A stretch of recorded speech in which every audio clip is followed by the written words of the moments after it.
person of Jesus. Because there's some things about Jesus that you can't help all. This is service. If it's conditional love the way the world should. Charles Spurgeon became a great teacher. I don't agree with everything that he taught, but I agree with this wholeheartedly. And I pray that we would adopt this as our church too.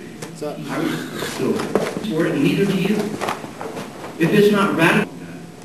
In the 60s, I remember seeing the sign that's irresistible when you come to know him.